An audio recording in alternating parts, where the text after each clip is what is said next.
रहस्यमय अनुष्ठानों और किंवदंतियों में आपका स्वागत है। वह चैनल जो आपको दुनिया भर की किंवदंतियों, अनुष्ठानों और रहस्यों के बारे में वीडियो खोजने देता है। इस वीडियो में रहस्यमय राशियां। हम राशि चक्र की 12वीं शताब्दी की पौराणिक उत्पत्ति पर आख्यान देखते हैं। प्रत्येक चिन्ह के पीछे की पौराणिक उत्पत्ति क्या है और वे ग्रीक पौराणिक कथाओं में क्या दर्शाते हैं। आइए राशि चक्र के 12 चिन्हों की उत्पत्ति को उसके वास्तविक पौराणिक अर्थ की खोज से शुरू करें और वह कौन सा ग्रीक मिथक था जिसने इसकी उत्पत्ति की। प्रथम, मेष राशि। मेरा वास्तव में उस सुनहरे मेरे का सुनहरा ऊन है जिसे जेसन अर्गोनॉट्स ने बनाया है, यानी अर्गो जहाज के चालक दल के सदस्य जो हरक्यूलिस और अन्य लोगों के साथ ऊन का शिकार करने के लिए कोल्चिस के इस क्षेत्र में पहुंचे थे। आइए अब वृषभ राशि की उत्पत्ति देखें। बैल की उत्पत्ति मिनोटोर में है और हर किसी को याद होगा कि राजा मिनोस पोसीडोन को धोखा देना चाहता था और उसने अपनी पत्नी को अपने राक्षसी बेटे से गर्भवती कर दिया था जो आधा राक्षस आधा मानव बैल था। अब जुड़वा बच्चों की उत्पत्ति। वे वास्तव में जुड़वा भाई हैं। उन्हें डायोस्कुरी कहा जाता था, अर्थात जियुस, बीवर और पोलेक्स के पुत्र। वे जियुस और एक नश्वर से पैदा हुए थे जो आधे मानव और आधे देवी थे। उनका भाईचारा प्रेम और उनके द्वारा एक साथ किए गए कार्य इतने महान थे, मृत्यु में वे अलग नहीं होना चाहते थे। कैंसर की उत्पत्ति। हरक्यूलिस विरोधी केकड़ा। जब हरक्यूलिस लेना के हाइड्रा को हरा रहा था और वास्तव में उसे हाइड्रा केकड़े की मदद करने के लिए विशाल केकड़े के पास भेजा गया था, जो स्पष्ट रूप से हरक्यूलिस द्वारा कुचल दिया गया था। सिंह राशि की उत्पत्ति। उसी पौराणिक कथा से प्रेरित होकर नेमिया के शेर हरक्यूलिस ने अपने 12 कामों में से पहला काम उस शेर को मारने का किया था, जिसकी त्वचा इतनी अभेद्य थी कि कोई भी तलवार, भाला या तीर ऐसा नहीं कर सकता था। इसलिए हरक्यूलिस ने अपने ही हाथों से शेर का दम घूंटने और अपनी ही ताकत से उसे पकड़कर खत्म करने का फैसला किया, जिसे आज भी शेर की पकड़ कहा जाता है।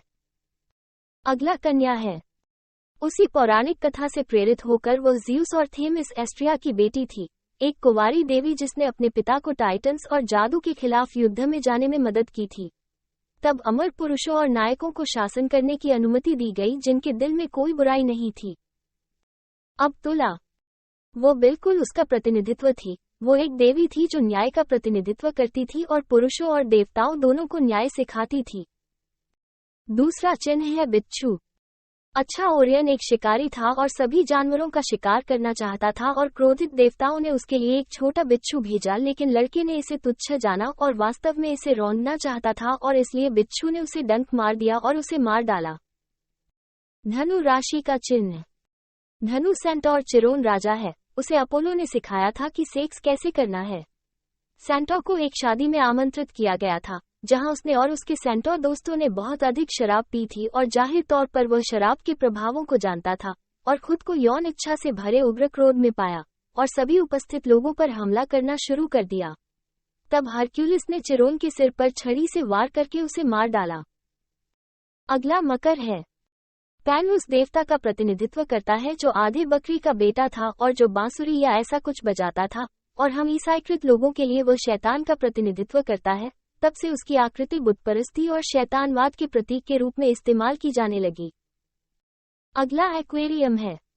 ये युवक गैनीमेड इतना सुंदर था कि भगवान जियुस ने उसका अपहरण कर लिया और उसे अपना प्रेमी और अपना साथी भी बना लिया। जियुस ने इनाम में स्पष्ट रूप से उसे देवताओं का कपवाहक नियुक्त किया।